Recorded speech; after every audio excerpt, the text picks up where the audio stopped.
BNP দোয়া করে আল্লাহর কাছে, করে কি করে না? জামাতে ইসলামী দোয়া করে না? চরমনাই দোয়া করে না? তবলিগ জামাত দোয়া করে না? আমরা সাধারণ মানুষ দোয়া করি না? এই ওয়াজ মাহফিল, তাফসিরুল কোরআন মাহফিলে দোয়া করে, করে কি করে না? সব জায়গা থেকে সব স্তরের মানুষ সবাই মিলে দোয়া করে। কিন্তু এরপরেও দেখেন আমাদের দেশে, আমাদের সমাজে শান্তি বেশি না অশান্তি বেশি? সবাই জোরে বলেন, শান্তি বেশি না অশান্তি বেশি? তাহলে আমরা সবাই দোয়া করছি, দোয়া কবুল হয় না কেন? এত বড় বড় হুজুর আসতেছে তাফসীর মাহফিলে, এসে দোয়া করছে, করছে না ভাই? করছে না? এত বড় বড় হুজুর এসে দোয়া করছেন, কিন্তু দোয়া কবুল হচ্ছে না। এর কারণটা কি? এর কারণ আছে না নাই? এখন দোয়া কবুল হয় না কেন, এই বিষয়টা জানার আগে আমাদের সমাজে দোয়া আছে কি নাই সেটা নিয়েই ঠেলাঠেলি আছে না নাই? এ ভাই কথা বোঝেন নাই মনে হয়? হ্যাঁ, একদল বলে দোয়া আছে আর একদল বলে দোয়া নাই, ঠিক কি না? একদল বলে রমজান মাসের তারাবি হলো 8 রাকাত, কেউ বলে 20 রাকাত, কেউ বলে 1 রাকাত, ঠিক কিনা বলে? এ ভাই বলে না? তাহলে আমাদেরকে আগে জানতে হবে দোয়া আছে না নাই, এরপরে দোয়া কবুল হয় কিনা এটা পরে, ঠিক কিনা বলেন? আমার প্রিয় কোলারপাড় এলাকাবাসী, এই যে দোয়া আছে না নাই এটা আমরা জানবো কোথায়? মক্কা মদিনায়, নাকি বলেন? হ্যাঁ, কোথায়? কোরআন এবং সুন্নাতের কাছে। কার কাছে বলেন তো দেখি? এখন আপনারা আমার কথা বুঝে থাকলে বলুন তো দেখি, দোয়া আছে কি নাই এই কথাটা আমরা মক্কা এবং মদিনায় জানবো, নাকি কোরআন হাদিসে জানবো, নাকি কোরআন এবং সুন্নাতের কাছে জানবো? প্রিয় ভাইয়েরা, কিছু কিছু মানুষ বলে মক্কা মদিনায় এটা তো নাই, এটা করা যাবে না। বলে কি বলে না ভাই? এ ভাই বলে কি বলে না? কথাটা যদিও ভালো, শুনতে ভালো, এর মধ্যে শয়তানি আছে না নাই? এই কথা বলেন, আছে না নাই? কথাটা শুনতে ভালো হলেও এর মধ্যে শয়তানি আছে। কারণ হলো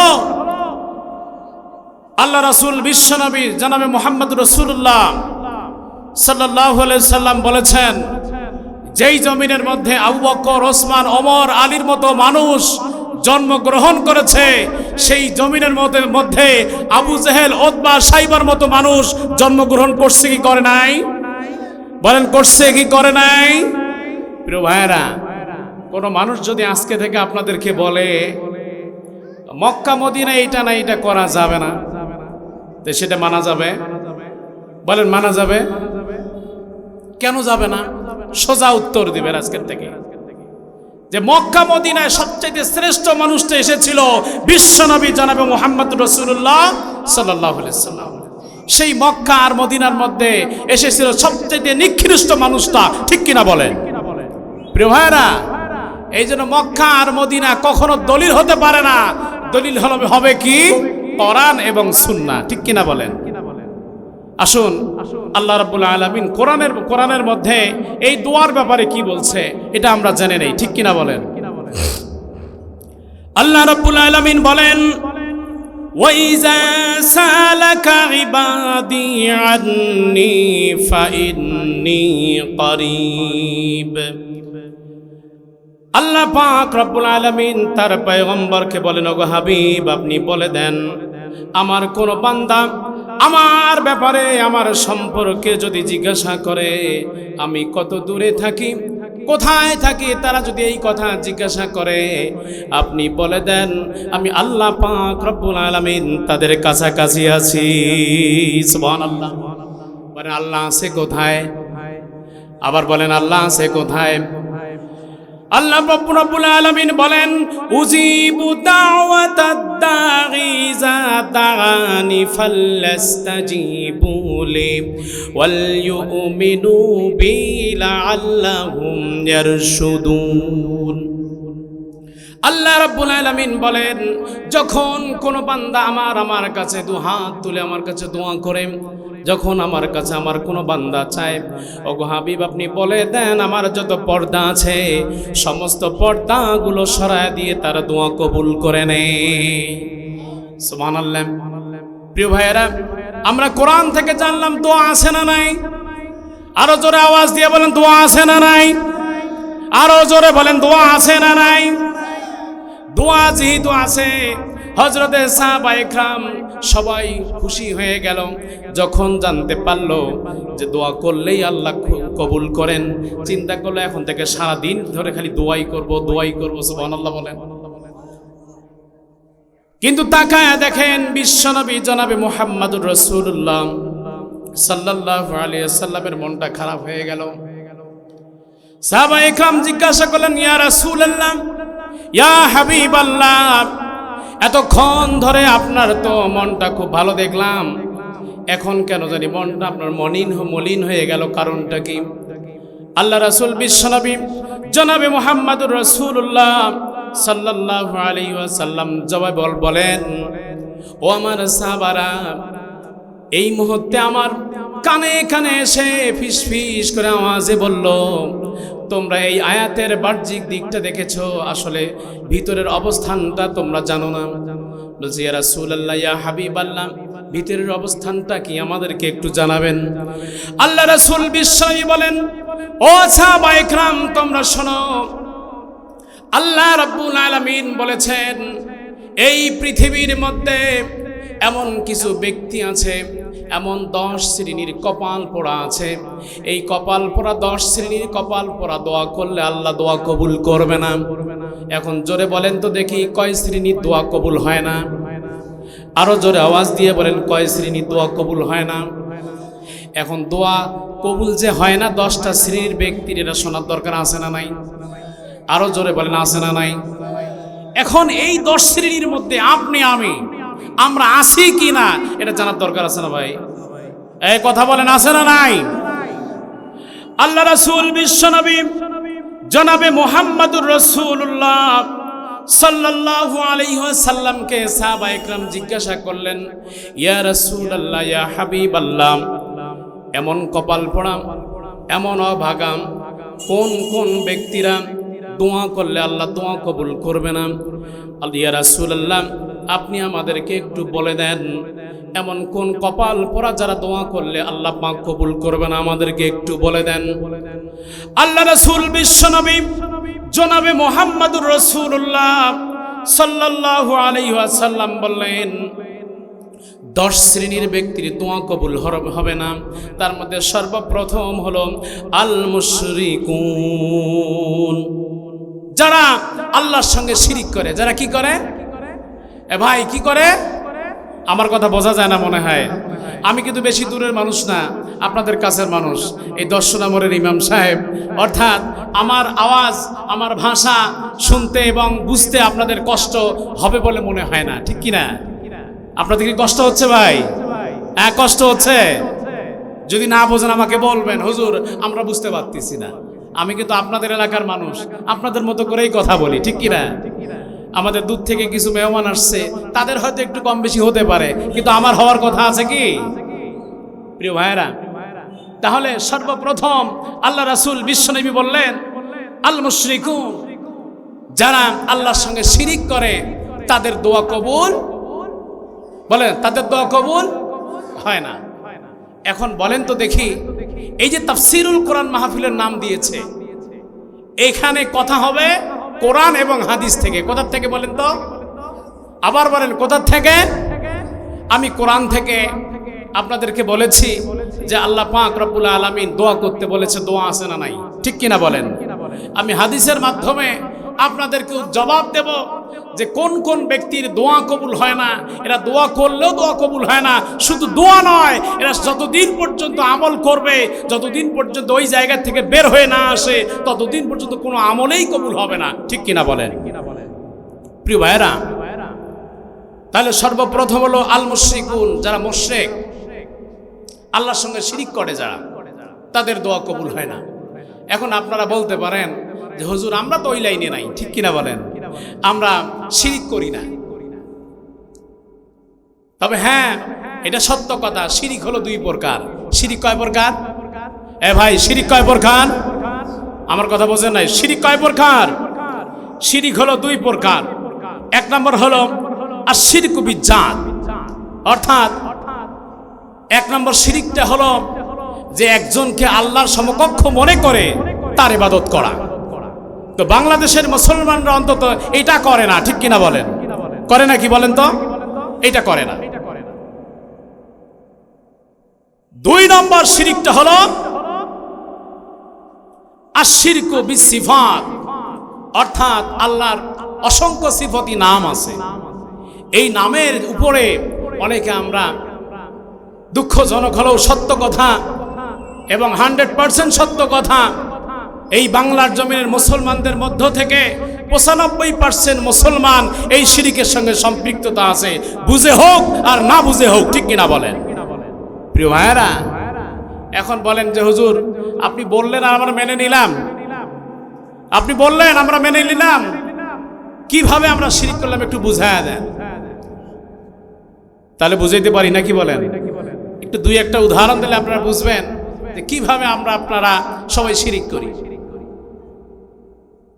শিরিক করি দুই নম্বরে হলো আর কি আশ-শিরকু বিজ্জাত, অর্থাৎ আল্লাহ পাকের আশ-শিরকু বিস-সিফাত, আল্লাহ পাকের সিফতি নামের উপরে আমরা শিরিক করি।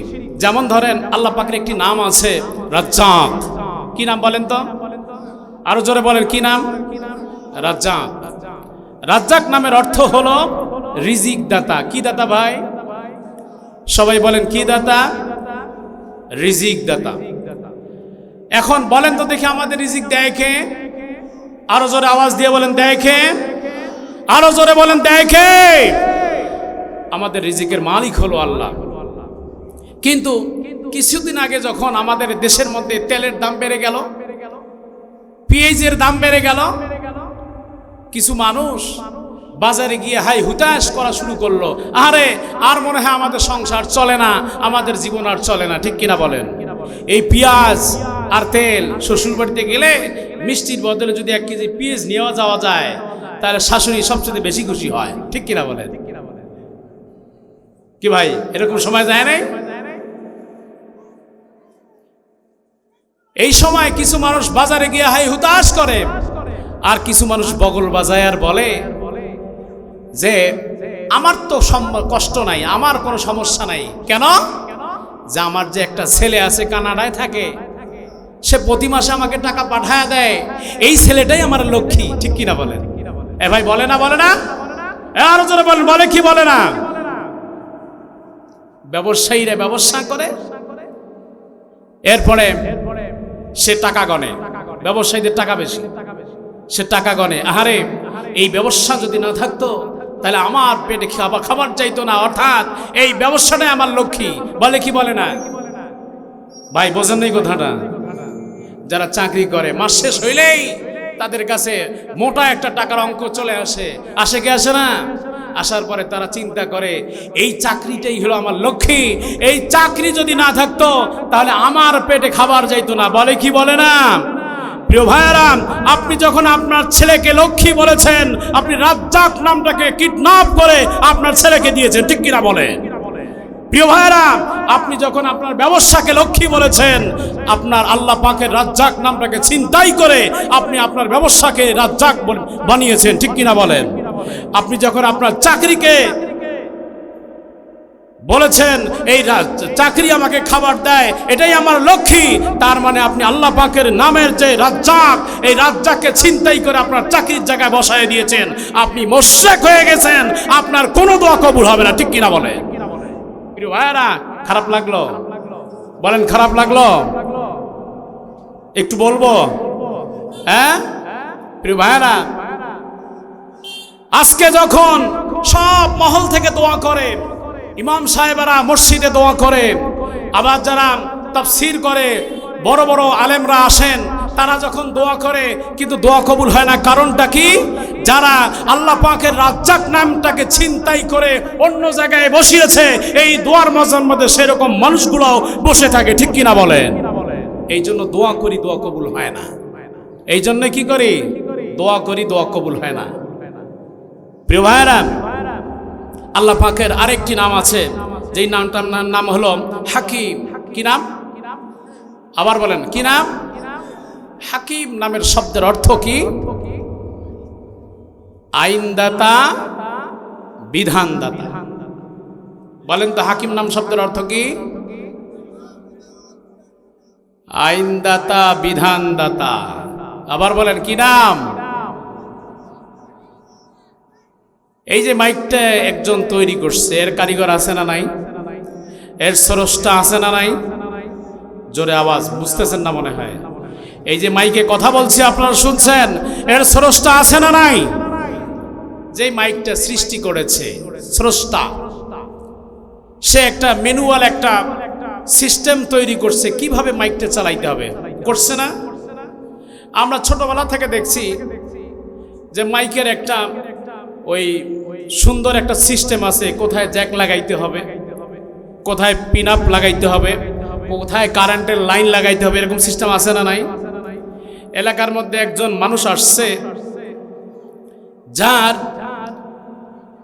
অনেক লেখাপড়া করে ডিগ্রি নিয়ে আসছে, আসার পরে বলছে, সর্বনাশ, এই বাপ দাদার আমল থেকে একটা সিস্টেমে মাইক চলা দেখতেছি, এভাবে আর চলে না। আমরা এত টাকা পয়সা দিয়া এত বড় বক্তা নিয়ে আসি আমরা আলোচনা শোনার জন্য আসছি, এতটুকু মাইক পিস সামনে দিলে হবে না, অর্থাৎ এই মাইক পিসটা উপরে লাগাও আর হরেনটা মাইক সামনে লাগাই দাও। ঠিক কিনা বলেন? বলেন কি শোনা যাবে নাকি? ভাই শোনা যাবে?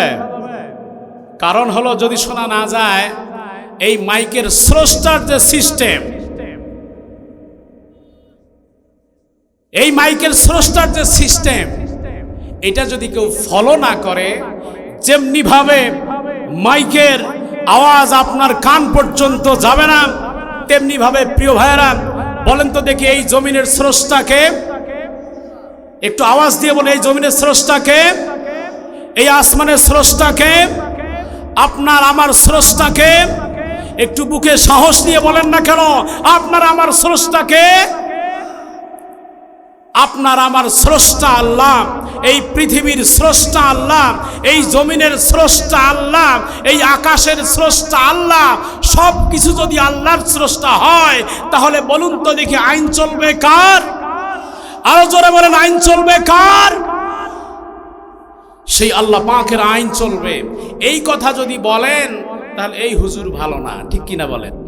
ইমাম সাহেব যখন মসজিদের মধ্যে দাঁড়ায়া বলে, নামাজ পড়েন, রোজা করেন, হজ করেন, জাকাত দেন, নামাজের রোজা কর, নামাজের বয়ান করবে, ইমাম সাহেব খুব ভালো। ঠিক কিনা বলেন?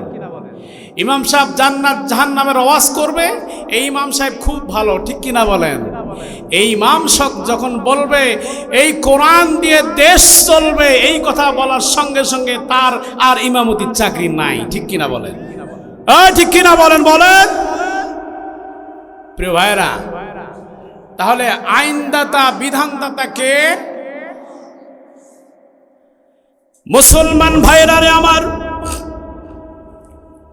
আপনি যখন আল্লাহর হুকুম ছাড়া, আল্লাহর আইন ছাড়া অন্য কাউকে যখন আইনের জায়গায় বসায় দিয়েছেন, বিধানদাতার জায়গায় তখন আল্লাহ ছাড়া অন্য কাউকে বসায় দিয়েছেন, অন্য কারো আইন মানা শুরু করে দিয়েছেন, প্রিয় ভাইয়েরা, আপনি বুঝে বলেন আর না বুঝেই বলেন, আপনি অটোমেটিক মুশরিক হয়ে গেছেন। আপনি যতই ইবাদত করেন না কেন, আল্লাহর দরবার পর্যন্ত আপনার দোয়া যাবে না। ঠিক কিনা? আপনি যতই দোয়া করেন না কেন, দোয়ার মধ্যে কান্না করতে করতে চোখ দিয়ে পানি শেষ হয়ে যাবে, রক্ত পড়বে, রক্ত শেষ হয়ে যাবে, কিন্তু আল্লাহ যে আইনদাতা, বিধানদাতা, এটা না মানার কারণে আপনি যতই দোয়া করুন না কেন, আপনার দোয়া সব মাঠে মারা যাচ্ছে। ঠিক কিনা? আপনার দোয়া আল্লাহ পর্যন্ত পৌঁছে দিয়েছে না। কথা বলেন প্রিয় ভাইরা। তাহলে বলুন তো দেখি, আমরা জানতে পারলাম 10 শ্রেণীর ব্যক্তির দোয়া আল্লাহ কবুল করেন না। তার মধ্যে প্রথম নম্বর কে? যারা মুশরিক, শিরিক করে। যারা কি করে বলেন তো দেখি? আমার কথা বোঝেন নাই? যারা কি করে? শিরিক করে। তাহলে বলুন তো দেখি, এই জায়গা থেকে আমাদেরকে ফিরে আসতে হবে কি হবে না? বলে আসতে হবে না? পারবেন ইনশাআল্লাহ? ওয়াজ শুনলাম, সারা রাত ধরে ওয়াজ চলছে। সকালবেলা উঠে কেউ জিজ্ঞাসা করছে, এ ওয়াজ কেমন হয়ে গেছে এলাকায়? খুব সুন্দর। বড় বড় বক্তা আসছে, সুন্দর আলোচনা করছে। বলছে কেমন আলোচনা? খুব সুন্দর আলোচনা। শিখছো কি? কিচ্ছু না। ঠিক কিনা ভাই? এই আলোচনা যদি সারা রাত ধরে চলে, কিচ্ছু যদি শিক্ষা নিয়ে যেতে না পারেন, এই আলোচনার 4 আনার দাম নাই। ঠিক কিনা বলেন? এখান থেকে শিক্ষা বের করতে হবে। এখান থেকে শিক্ষা হলো আমরা শিরিক থেকে ফিরে আসবো। পারবো তো ইনশাআল্লাহ? আল্লাহর সঙ্গে শিরিক করব না। পারবেন না ভাই? ইনশাআল্লাহ বলেন, ইনশাআল্লাহ বলেন। 2 নম্বর হলো, 2 নম্বরে যেই কপাল পোড়াদের দোয়া কবুল হয় না, আল্লাহ রাসূল বিশ্বনবী বলেন উকুকুল ওয়ালিদাইন, পিতা মাতার অবাধ্য সন্তান যারা হয় তাদের দোয়া কবুল হয় না। বলেন যারা পিতা মাতার অবাধ্য সন্তান হয় তাদের দোয়া কবুল। এলাকার মধ্যে মনে হয় পিতা মাতার অবাধ্য সন্তান নাই, নাকি বলেন? এ কথা বলেন আছে? আমি বলি নাই, কিন্তু আপনারাই বলছেন। আমি বাঁচায় দেওয়ার জন্য বললাম। এলাকায় কি পিতা মাতার অবাধ্য সন্তান আছে? শুধু আছে না, অনেক বেশি আছে। ঠিক কিনা বলেন? পিতা মাতার অবাধ্য সন্তান যারা হয় এটা দোয়া কবুল হয় না। প্রিয় যুবক ভাইয়েরা, আজকে ভালো করে শুনে যান। যদি মা বাবার সঙ্গে আচরণ খারাপ হয়ে থাকে, সম্পর্ক খারাপ হয়ে থাকে, তাহলে অবশ্যই এই পিতা মাতার পা ধরে আজকে ক্ষমা চাবেন। পারবেন তো ইনশাআল্লাহ? ইনশাআল্লাহ বলেন। প্রিয় ভাইয়েরা, এই পিতা মাতা আপনার জান্নাত, পিতা মাতাই আপনার জন্য জাহান্নাম। পিতা মাতা যদি আপনার প্রতি খুশি থাকে, আল্লাহ পাক আপনাকে জান্নাত দেবে। আর যদি পিতা মাতা আপনার প্রতি খুশি না থাকে, মন খারাপ থাকে, তাহলে এটাই জাহান্নামের কারণ। ঠিক কিনা বলেন? আল্লাহ রাসূল বিশ্বনবী জনাবে মুহাম্মদুর রাসূলুল্লাহ সাল্লাল্লাহু আলাইহি ওয়াসাল্লাম বলেন, এই পৃথিবীর জমিনে 2টা জান্নাতের নাম পাওয়া যায়। কয়টা? প্রিয় ভাইয়েরা, 2টা জান্নাতের নাম পাওয়া যায়। তার মধ্যে 1 নম্বর নাম হলো জান্নাতের মা। 1 নম্বর নাম কি? মা। আর একটি জান্নাতের নাম হলো বাবা। সন্তান যদি পিতামাতার কাছে খেদমত করে পিতামাতার সন্তুষ্টি অর্জন করতে পারে, আল্লাহ রাব্বুল আলামিন কিয়ামতের দিন সেই বান্দাকে জান্নাত পর্যন্ত পৌঁছায় দেবেন। এই পিতামাতা যদি আবার অসন্তুষ্ট হয়, তাহলে ওই সন্তানের জন্য জাহান্নাম আছে না নাই? বলেন আছে না নাই? এই পিতামাতার কি মর্যাদা! একটা হাদিস থেকে ঘটনা আপনাদেরকে শোনাই। আমার প্রিয় ভাই শুরু করছিল ঘটনা, একটু বলছে যে আলকামা নামে একজন সাহাবী ছিল। সেই সাহাবী আল্লাহ রাসূল বিশ্বনবী সাহাবীকে খুব ভালোবাসতেন। সমস্ত সাহাবীদেরকে বলতেন, আমি কিন্তু আলকামাকে খুব ভালোবাসি। সুবহানাল্লাহ বলেন। ভাই ওস্তাদেরা অনেক সময় ছাত্রের নাম ধরে বলে না যে আমি ওকে ভালোবাসি? বলে না? বলে না? বলেন, বলে না? আল্লাহ রাসূল আলকামার কথা বলছেন, আমি কিন্তু আলকামাকে খুব ভালোবাসি। আলকামাকে আল্লাহ রাসূল বিশ্বনবী ভালোবাসতেন। সুবহানাল্লাহ বলেন। আলকামা একদিন অসুস্থ হয়ে গেছে। কি হয়ে গেছে? মৃত্যু শয্যায় সজ্জিত হয়ে গেছে। আল্লাহ রাসূল সাল্লাল্লাহু আলাইহি সাল্লামের দরবারে খবর পৌঁছে গেছে, ইয়া রাসূলুল্লাহ, আপনার সাহাবী আলকামা অসুস্থ হয়ে গেছে, মৃত্যু শয্যায় আছে। আল্লাহ রাসূল বিশ্বনবী রাষ্ট্রীয় কাজে ব্যস্ত ছিলেন। 4 জন সাহাবীর একটা টিম আলকামার বাসার মধ্যে পাঠায় দিল। কয়জন? 4 জন। আবু বকর, ওসমান, বেলাল সহ 4 জন সাহাবীর একটা টিম পাঠায় দিল। তারা যায় কি করবে? 4 জন এসে আলকামার বাসায় এসে তাকে কালিমার তালকিন দেওয়া শুরু করলো। লা ইলাহা ইল্লাল্লাহু মুহাম্মাদুর রাসূলুল্লাহ। বলেন লা ইলাহা ইল্লাল্লাহু মুহাম্মাদুর রাসূলুল্লাহ। তালকিন দেওয়া শুরু করলো। প্রিয় ভাইরা, আপনার আমার বাসায় মানুষ এরকম মৃত্যুর শয্যায় আসে না? আমরা যা বলি না, এই কালিমা পড়ো, কালিমা পড়ো, কালিমা পড়ো, বলি না? আজকে একটা মাসলা শোনেন ভাই, যদি কোনো মানুষ এরকম মৃত্যুর শয্যায় এসে যায়, তার সামনে গিয়ে কখনোই বলবেন না এই কালিমা পড়ো, কালিমা পড়ো, এই কথাটা কেউ বলবেন না, ঠিক কিনা? কেন বলবেন না জানেন? মৃত্যু যে কত কষ্টের, ওই মৃত্যু ব্যক্তিটা ছাড়া আমরা কেউ কল্পনাও করতে পারবো না, ঠিক কিনা বলেন? সে যদি এমনিতেই কষ্টের মধ্যে আছে, যন্ত্রণায় আছে, এমন সময় যদি আপনি তাকে তাগিদ দেন কালিমা পড়ো, কালিমা পড়ো, একটা সময় সে যদি রাগ করে, মন খারাপ করে, অজান্তে যদি বলেই ফেলে এই তোমার কালিমা টালিমা টানাও, আমার এমনিতেই কষ্ট হচ্ছে, এই কথা বলার সঙ্গে সঙ্গে সে নাস্তিক হয়ে মারা যাবে, ঠিক কিনা বলেন? তাহলে করবেনটা কি? এই সাহাবীর ঘটনার থেকে আমাদের শিক্ষা আসলো যে সাহাবা ইকরাম রাদিয়াল্লাহু তাআলা আনহু এসে তাকে কালিমা তালকিন দেওয়া শুরু করলো। সুবহানাল্লাহ বলেন। পাশে এসে কালিমা পড়াচ্ছে। আপনারাও তাই করবেন, যে একজন অসুস্থ ব্যক্তির পাশে দাঁড়ায় সবাই মিলে কালিমা পড়বেন। হতে পারে আপনার কালিমার আওয়াজ শুনে সেই ব্যক্তিটা আপনাদের সঙ্গে কালিমা পড়ে গেছেন। সুবহানাল্লাহ বলেন। পড়ার সঙ্গে সঙ্গে সে ঈমানি মউত পেয়ে গেল। সুবহানাল্লাহ বলবেন না? প্রিয় ভাইয়েরা, সাহাবা ইকরাম এসে কালিমার তালকিন দেওয়া শুরু করলো, লা ইলাহা ইল্লাল্লাহু মুহাম্মাদুর রাসূলুল্লাহ। সবাই কালিমার তালকিন দেয়, কিন্তু আলকামা সাহাবী কালিমা পড়তে পারে না, মুখ লড়ায় কিন্তু কালিমা পড়ে না। সাহাবা ইকরাম দেখলো, খেয়াল করে চিন্তা করলো, আহারে এটা তো সর্বনাশ। আল্লাহ রাসূলের সাহাবী, যেই সাহাবীরা জান্নাতি, ঠিক কিনা বলেন? সাহাবীদেরকে জান্নাতি বলেছেন, সেই সাহাবীর মুখ দিয়ে কালিমা আসছে না। সে চেষ্টা করছে, মুখ লড়ানোর চেষ্টা করছে, কিন্তু ভিতর থেকে কালিমা আসে না। খবর গেল বিশ্বনবীর দরবারে, ইয়া রাসূলুল্লাহ, ইয়া হাবিবাল্লাহ, আপনার আলকামা তো কালিমা পড়তে পারতেছে না। আল্লাহ রাসূল বিশ্বনবী দৌড় মেরে এসে বললেন, কালিমার কি বাড়িতে কেউ আছে কিনা, তার আত্মীয় স্বজনদের মধ্যে কেউ আছে কিনা? সাহাবা ইকরাম বললেন, ইয়া রাসূলুল্লাহ, ইয়া হাবিবাল্লাহ, তেমন কেউ তার পরিবারের মধ্যে নাই। একজন বৃদ্ধা মা অনেক দূরের মধ্যে বসবাস করে। আল্লাহ রাসূল বিশ্বনবী জনাবে মুহাম্মদুর রাসূলুল্লাহ সাল্লাল্লাহু আলাইহি ওয়াসাল্লাম বললেন, তোমরা আলকামার মাকে খবর দাও, আমি বিশ্বনবী ডেকেছি, যদি না আসতে চায় আমি বিশ্বনবী সেই জায়গার মধ্যে যাব। সুবহানাল্লাহ বলেন।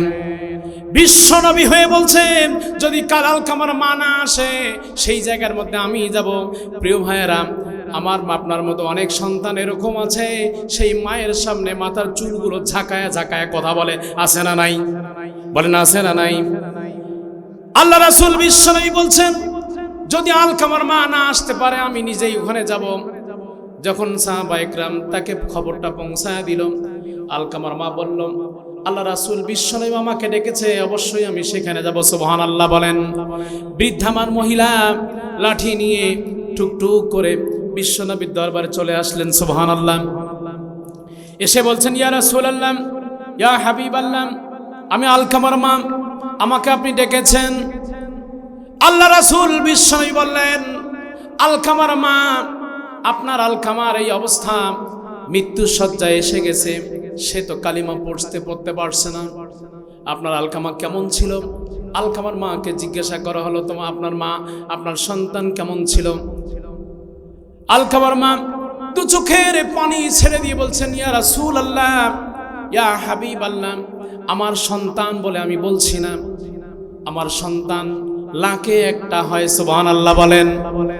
আমার সন্তান এত নামাজ পড়েছে, এত ইবাদত করেছে, সারা রাত্রি ধরে তাহাজ্জুদ পড়েছে, সারা রাত্রি ধরে ইবাদত করেছে, একটা রুকু দিয়েছে, মনে হচ্ছিল আর কখনো মনে হয় রুকু থেকে সোজা হবে না।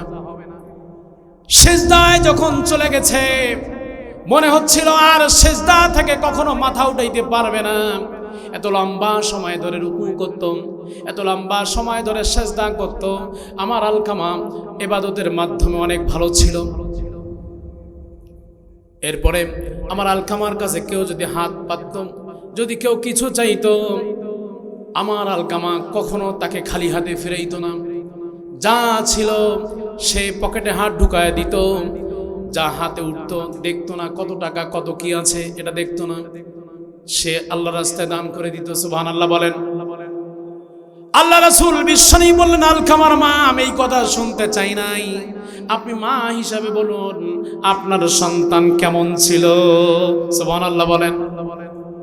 প্রিয় ভাইয়েরা, আলকামার মা বলা শুরু করলো, চোখের পানি ছেড়ে দিয়ে বলছেন, ইয়া রাসূলুল্লাহ, ইয়া হাবিবাল্লাহ, আমার আলকামা, আমার সন্তান অনেক ভালো মানুষ, ইবাদত করে, দান করে, রোজা করে, সদকা করে, সবাইকে সম্মান করে, আমাকেও সম্মান করতো, আমাকেও খাওয়াইতো। কিন্তু যেই দিন থেকে আমার আলকামাকে আমি বিবাহ দিয়েছি, সেই দিন থেকে আলকামা আমার আর খবর রাখে না, তার স্ত্রীর কথায় চলে, সে আমার আর খবর রাখে না। ইয়া রাসূলুল্লাহ, আমাকে আলকামা কষ্ট দিয়েছে। নাউজুবিল্লাহ বলেন। আরো জোরে আওয়াজ দিয়ে বলেন নাউজুবিল্লাহ। আলকামাকে যখন এরকম ভাবে বললেন, আল্লাহ রাসূল বিশ্বনবী সাহাবা একরামকে বললেন, ও সাহাবা একরাম, তোমরা এক কাজ করো, এলাকা থেকে লাকড়ি জোগাড় করো, এই লাকড়িগুলো তোর আলকামার উঠানের মধ্যে সংগ্রহ করো, তেল ব্যবহার করো। যখন আলকামার উঠানের মধ্যে লাকড়ি নিয়ে আসা হলো, আলকামাকে বলা হলো, আল্লাহ রাসূল বিশ্বনবী বলছেন, তোমরা আগুন জ্বালায় দাও। এরপরে আল্লাহ রাসূল বিশ্বনবী যখন সব সংগ্রহ করা শুরু করে দিল, এরপরে আলকামার মা বলল, ইয়া রাসূলুল্লাহ, ইয়া হাবিবাল্লাহ, এটা কেন করা হচ্ছে, কারণটা কি? আল্লাহ রাসূল বিশ্বনবী বলছেন, আপনি যদি আজকে আলকামাকে ক্ষমা করে না দেন, তাহলে আমি বিশ্বনবী এই দুনিয়ার আগুন দিয়ে আলকামাকে পুরো ভস্ম করে দেব। নাউজুবিল্লাহ বলেন। প্রিয় ভাইয়েরা, আলকামার মা যখন এই কথা শুনল, শোনার সঙ্গে সঙ্গে দু চোখের পানি ছেড়ে দিয়ে বিশ্বনবীকে বলা শুরু করলো, ইয়া রাসূলুল্লাহ, ইয়া হাবিবাল্লাহ, আমার আলকামা, আমার পেটে ধরা সন্তান, আমার আলকামাকে আগুনে পোড়াবেন, আমি সহ্য করতে পারবো না। ইয়া রাসূলুল্লাহ, ইয়া হাবিবাল্লাহ, আপনি সাক্ষী রাখেন এবং সকলকে সাক্ষী রেখে বলছি, আমার সন্তান আলকামাকে আমি আল্লাহর ওয়াস্তে মাফ করে দিলাম। সুবহানাল্লাহ। এই কথা বলার সঙ্গে সঙ্গে এইদিকে এই কথা বলেছে, ওইদিকে আলকামা সুস্থ হয়ে গেছে। সুবহানাল্লাহ বলেন। আলকামা সুস্থ হয়ে গেল। সাহাবা ইকরামকে বলছেন, ও ভাই, আমাকে একটু উজুর পানি দাও। সুবহানাল্লাহ বলেন। উজুর পানি দেওয়া হলো, সে উজু করলো, উজু করার পরে 2 রাকাত সালাত আদায় করলো। আদায় করার পরে সাহাবা ইকরামকে বলছে, ভাই ওমর, আমাকে একটু কিবলা মুখ করে শোয়ায় দাও। যখন শোয়ায় দেওয়া হলো, আর আলকামা কালিমা পড়তে পড়তে আল্লাহর রাস্তায় সে চলে গেল। সুবহানাল্লাহ। আল্লাহ রাসূল বিশ্বনবীকে বলা হলো, ইয়া রাসূলুল্লাহ, ইয়া হাবিবাল্লাহ, আপনার আলকামা কালিমা পড়তে পড়তে শেষ নিঃশ্বাস ত্যাগ করেছেন, সে নামাজ আদায় করেছেন। আল্লাহ রাসূল বিশ্বনবী সেখানে চলে গেল। আল্লাহ রাসূল গিয়ে দেখছেন আলকামার চোখগুলো খোলা আছে, কিন্তু সে মারা গেছে। সুবহানাল্লাহ বলেন। আল্লাহ রাসূলের মোবারক হাত দিয়ে আলকামার চোখগুলো বন্ধ করে দিলেন, আর উপরের দিকে তাকায় দেখেন, আর মুসমুস করে হাসেন, মিষ্টি হাসি দেন। হযরত সাহাবা ইকরাম রাদিয়াল্লাহু তাআলা আনহু বলেন, ইয়া রাসূলুল্লাহ, ইয়া হাবিবাল্লাহ, আপনি আকাশের দিকে তাকায় কেন হাসেন? আল্লাহ রাসূল বিশ্বনবী বললেন, আমি যা দেখি তোমরা তা দেখো না। যখনই আলকামার মা আলকামাকে ক্ষমা করে দিয়েছেন, সঙ্গে সঙ্গে আল্লাহ পাক রব্বুল আলামিন একজন নয়, 2 জন নয়, 70,000 রহমতের ফেরেশতাকে এই দুনিয়ার জমিনে আলকামার রূহটাকে মারহাবা বলতে বলতে, আহলান সাহলান বলতে বলতে গ্রহণ করার জন্য 70,000 রহমতের ফেরেশতা পাঠিয়ে দিয়েছেন। আল্লাহ রাব্বুল আলামিন বলেন, ইন্নাল্লাযীনা ক্বালু রাব্বুনাল্লাহু সুম্মা ইসতাকামু تتنزل عليهم الملائكة ألا تخافوا ولا تحزنوا وأبشروا بالجنة التي كنتم توعدون। الله أكبر বলেন। আল্লাহ পাক রব্বুল আলামিন বলেন, ইন্নাল্লাযীনা ক্বালু রাব্বুনাল্লাহ, নিশ্চয় যারা অতীতে বলিয়াছিল আল্লাহ আমার রব, এই কথার উপরে যারা অটল ভাবে বসেছিল, দৃঢ়ভাবে দাঁড়িয়েছিল, যত ঝড় এসেছিল, যত বাতাস এসেছিল, যত ধাক্কা এসেছিল, এরপরেও তারা আল্লাহর যে আমাদের রব এই কথা থেকে এক চুল নড়চড় হয় নাই। আল্লাহ আমাদের রব এই কথার উপরে অটল ছিল। আল্লাহ পাক রব্বুল আলামিন বলেন, যারা এত কষ্টের পরেও আল্লাহ আমার রব এই কথার উপরে যারা অবিচল ছিল, তাদের জন্য আমি আল্লাহ পাক রব্বুল আলামিন রেখেছি 3টা পুরস্কার। কয়টা? এ ভাই বলেন কয়টা পুরস্কার? 3টা পুরস্কার। 1 নম্বর পুরস্কার হলো, যখন তারা ইন্তেকাল করবে আল্লাহ পাক রব্বুল আলামিন একজন নয়, 2 জন নয়, 70,000 ফেরেশতা তাদের জন্য নাজিল করে দেবেন। সুবহানাল্লাহ। প্রিয় ভাইরা, 2 নম্বর পুরস্কার হলো, এই 70,000 ফেরেশতা এসে কি করবে? তাদের জন্য স্লোগান দেবে 3টা। আরো জোরে বলেন তো দেখি কয়টা স্লোগান দেবে? প্রিয় ভাইয়েরা বলেন তো দেখি কয়টা স্লোগান দেবে? স্লোগান দেবে 3টা। 1 নম্বর স্লোগান হলো, ইন্নাল্লাযীনা ক্বালু রাব্বুনাল্লাহ সুম্মা ইসতাকামু তাতানাজ্জালু আলাইহিমুল মালায়েকা আল্লা তাখাফু। তারা এসে স্লোগান দেবে, হে বান্দা তুমি ভয় পেও না, আল্লাহ তাখাফু, আল্লাহ তোমার সঙ্গে আছে। সুবহানাল্লাহ। বলেন তো কার সঙ্গে? মুমিনদের সঙ্গে কে থাকে? আরো জোরে বলেন, মুমিনদের সঙ্গে কে থাকে? আল্লাহ তোমার সঙ্গে আছে। আল্লাহ তাখাফু ওয়ালা তাহজানু, ভয় পেও না, চিন্তাও করো না। যেই আল্লাহ পাক রব্বুল আলামিন তোমাকে জান্নাত দেবে বলে ওয়াদা করেছিল, যেই জান্নাতের কমিটমেন্ট তোমার সঙ্গে করেছিল, আমরা সেই জান্নাত তোমার সামনে উঠায় ধরেছি। তুমি জান্নাত দেখতে দেখতে এই পৃথিবীর মায়া ছেড়ে দুনিয়া ছেড়ে চলে যাও। সুবহানাল্লাহ। প্রিয় ভাইয়েরা, এই জন্য যারা আল্লাহর ওলি হয়, যারা আল্লাহওয়ালা হয়, এরা কখনো মৃত্যুকে ভয় পায় না। ঠিক কিনা বলেন? এরা কখনো মৃত্যুকে ভয় পায় না। কেন মৃত্যুকে ভয় পায় না? এরা জানে যে আল্লাহ পাক আমাদেরকে মৃত্যুবরণ করার সঙ্গে সঙ্গেই রাখবে কোথায়? এ ভাই কোথায় রাখবে? জান্নাতে। একজন প্রিয় বান্দা, একজন মোমেন বান্দা আর জান্নাতের মধ্যে পার্থক্য কোথায়? কতদূর কম বেশি? কম বেশি হলো এই মরে না, এই জন্য জান্নাতে যায় না। ঠিক কিনা বলেন? মরার সঙ্গে সঙ্গে আল্লাহ পাক তাকে কোথায় দেবে? এ ভাই কোথায় দেবে? জান্নাতে যাবেন না মনে হয়, নাকি বলেন? জান্নাতে যাইতে চান না? একটু আওয়াজ দেন না করো, জান্নাতে যাইতে চান না? কে যাইতে চায় না? কে যাইতে চায় না? একজন পাগলকে বলেন, এ স্বর্গে যাবি না নরকে? সেও বলবে স্বর্গে যাব। ঠিক কিনা বলেন? এই কোথায়? জান্নাতে যাবি না জাহান্নামে? ভালো চাও না খারাপ চাও? সেও বলবে আমি ভালো চাই। ঠিক কিনা বলেন? প্রিয় ভাইয়েরা, একজন মানুষ আকল থাকা অবস্থায় সে কোনোদিনও জাহান্নামে যেতে চায় না। ঠিক কিনা বলেন? জান্নাতে যেতে চাইলে আমাদেরকে কাজ করতে হবে কয়টা? বলেন তো কয়টা?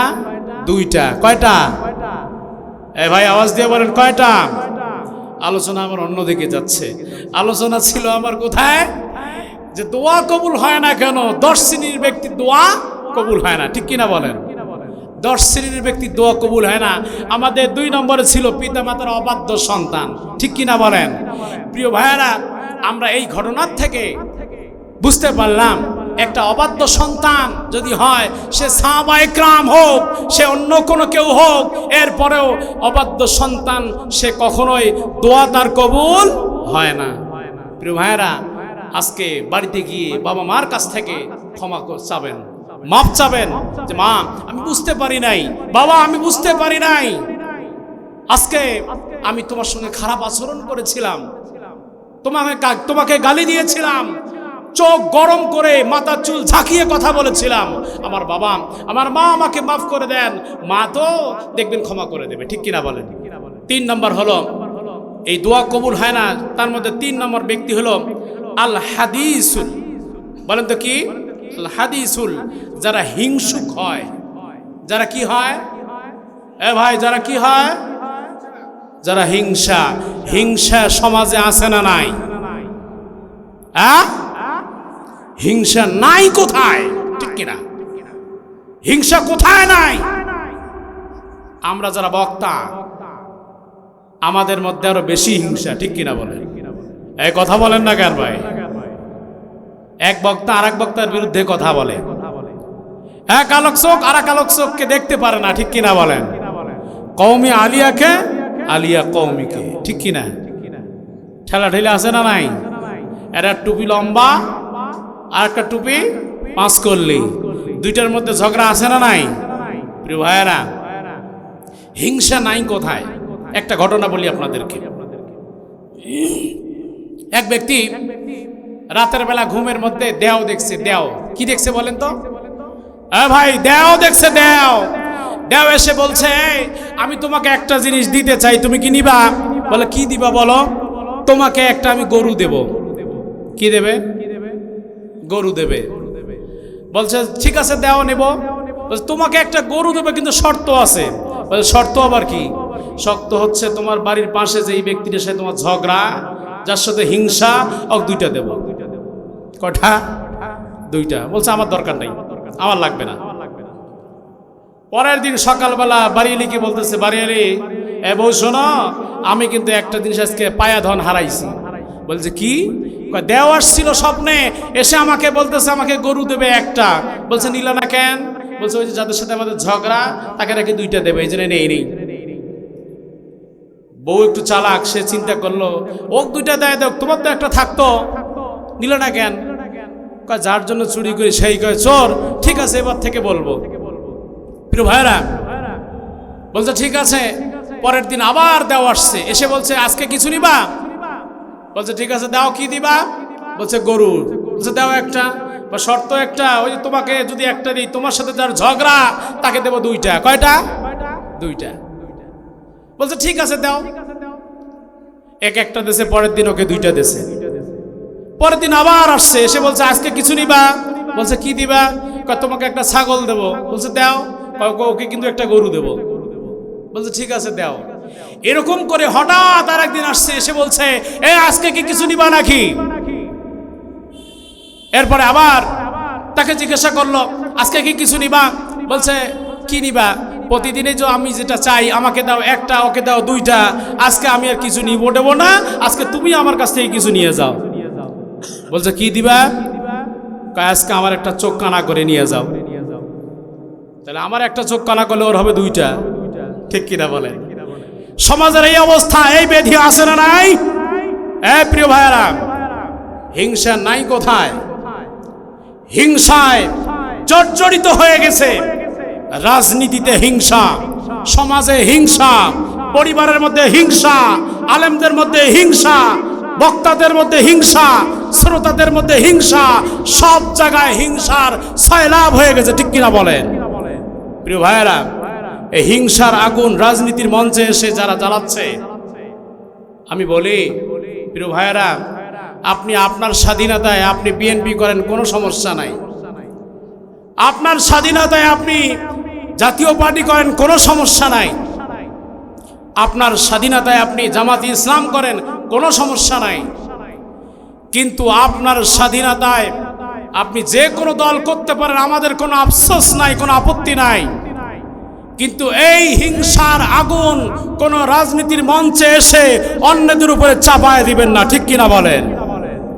যদি চাপান তাহলে কি হবে?